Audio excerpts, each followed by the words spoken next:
Welcome back to Project Kawasaki, and it's the inevitable. We're going to be looking at electrics. I know, Mr. Sanson, it's one of your favourite episodes. We're going to try and keep it to just the one.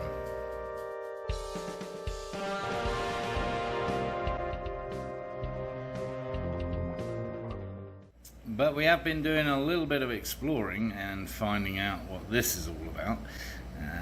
It's missing out of there. Yeah, don't know what that's all about. Anyway, we're going to replace the whole fuse box. We're going to get rid of that loopy loop. We're going to just check everything else out. So this has got a separate regulator and a separate rectifier. Where's the rectifier gone? It's somewhere around here. Anyway, take my word for it. Yeah, we lost it. There it is. And unfortunately, being an old bike, it doesn't have a nice convenient plug. They're all individual plugins, which is a bit of a pain, but we'll take that off, clean it up. This stuff is all handlebar switches and headlamps and things, so that's straightforward enough. We won't be dealing with that yet. We need to work out what we're going to do about the headlight. And talking of plugs, this is the one that was plugged into nothing, which comes out of the rectifier. I don't know. Let's get that baby unplugged and cleaned up. And as with the Honda, we've got 3 yellow wires that disappear into 3 yellowish wires that probably end up down there in the stator. And whilst Chris assured me that didn't matter, yellow was yellow was yellow, didn't matter if you mixed and matched them, I'm not totally convinced. He wasn't very convincing with his assurance. So I've marked these clearly, and I don't want to get these in the muddle again, so we know which one goes to what. Black goes to black, obviously, and red goes to red and white, so I'll just put a little red tag on there. And that's a solid connection, so I'm unfortunately going to have to cut that. Just cleaning this up with our friend engine degreaser and a pipe cleaner. Not easy, one-handed. Rinsed it off, that's drying. Obviously we'll be painting that kermit green, pea green, whatever that is. Anyway, interesting. I'm wondering if this is a modern replacement rectifier and has the regulator stuff in it, because we have a green and a brown wire, these ones that weren't connected, and over here on the regulator we have a green and a brown wire and a black and yellow, which is probably an earth. So I might try that, because it'd be nice to get rid of that lump of iron, wouldn't it? Makes sense, right? I mean, what could possibly go wrong apart from a small explosion?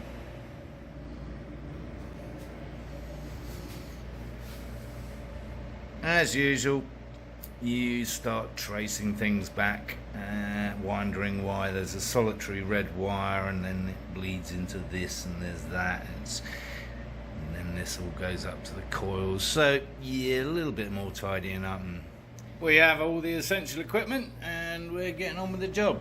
Much better, no straggly wires until we get down here. We'll come to that later. Meanwhile, we've been doing some painting. Coming on nicely. While we're on the subject of electricity, and yes, that's thunder you can hear in the background, that doesn't look good, does it? So that's a positive off the starter solenoid there. But those connectors are horrible. There is no protection on them whatsoever, so that's not good. I think we need to replace those. Whether you're restoring, modding, customizing, whatever the hell, all these kind of things need to be looked at on an old bike in some detail. What I've decided to do, because it was just the sheath that was kind of corroded and old and worn out, beaten by the heat, I'm gonna put one of these boys over it, but only melt it on one end, so it effectively produces something like that, right?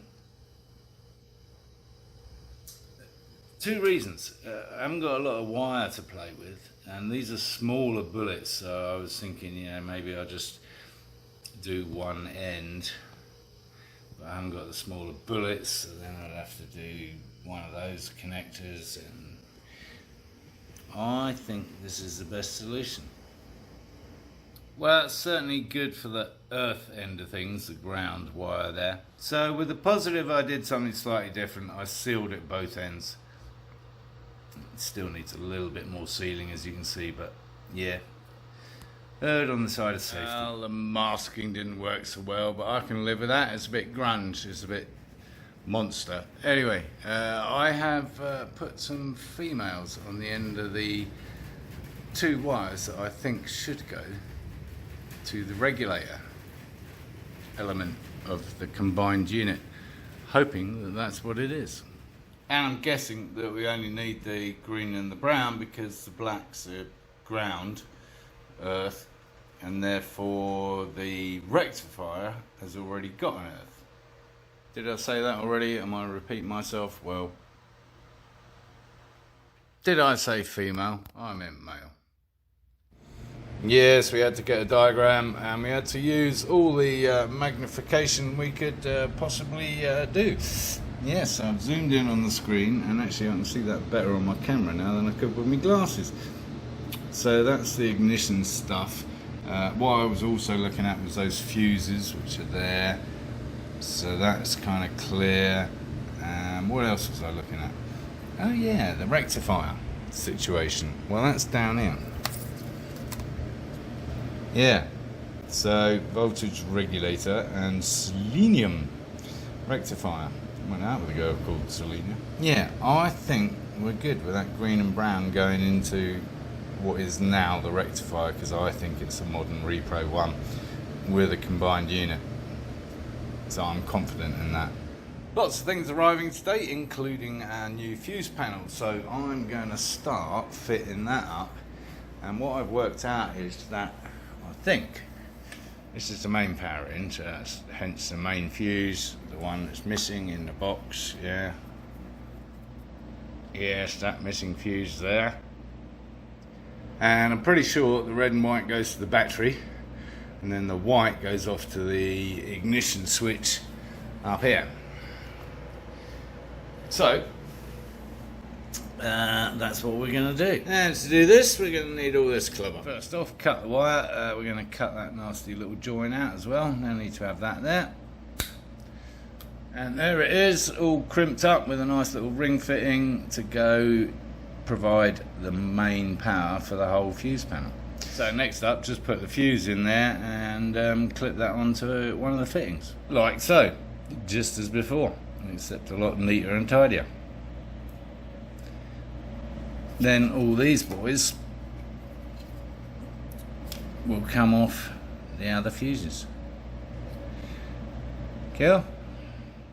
So that now looks a little bit like that, except I think that's wrong. We'll find out when we start plugging things in and blowing fuses and things not working.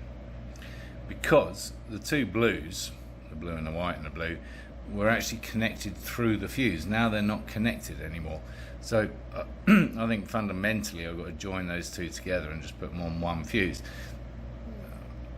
But I'm not sure, because they go off to all kinds of relays and stuff.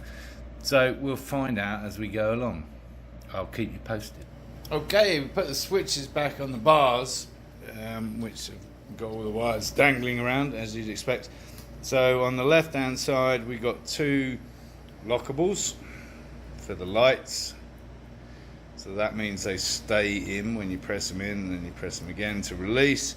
Then over here we got a lockable on the top for your kill switch, so that's power on, power off. And then here we got a momentary, which means it only activates when you push it, and that's for the starter motor. But we're not going to be wiring any of that up just yet, because first of all we need to paint this frame. Obviously we'll do a little testing here and there of the electrical circuits, and my theories about whether that fuse box is right or wrong, I'm pretty sure it's wrong. Anyway, we've made some notes over here. The handlebar switch, white equals kill, i.e. that's the lockable. purple equals start, and that's the momentary switch. See, I'm learning that I'm stupid, or at least my memory doesn't work. And the good news with this bike is that this wiring diagram is actually bloody useful, because most of the wiring is original, and therefore the colours actually match up to what they're supposed to do, as opposed to our friend the Honda over there that have been messed around with already, and nothing really. I mean, the wiring diagram was about as much use as a chocolate teapot. So yeah, at least we're starting with a base product here, which is good. It's a known entity as opposed to a UFO, WTF, etc. Well, something a little bit more exciting on the electrics front, and I think it's some kind of kit, to be honest, for, I don't know, lighting up various bits of your bike. Anyway, all kinds of lengths of little strips. They're supposed to be white. We've got 4 cables going into each one. That's interesting. Sadly, we're going to have to cut them all, but yeah, I mean, it's a lot of kit for less than 20 bucks, I think. And yes, lurking over here is what we're going to try it on. Oh no, it's a heat guard. Well, of course there are 4 wires. It's red, green and blue. Yes, and all 3 together equals white. So here's kind of what we're going to do. We're just going to... Yeah, so I was thinking something like that. Not bad. There, like that. Maybe. Kind of like that idea. And it's mounted off the, I guess that was where the key went. Yeah. And with that enlightenment, I think we'll call this episode over. Yes, it's always best to finish on a highlight. Any more puns coming this way? Yes, so as usual, thanks for watching. Hope you enjoyed it. I know some of it's tedious, electrics, but you know, maybe it's useful for some of you too. So if you thought it was any good, give it a thumbs up. If you haven't already, subscribe. And yes, encourage others to watch my lunacy.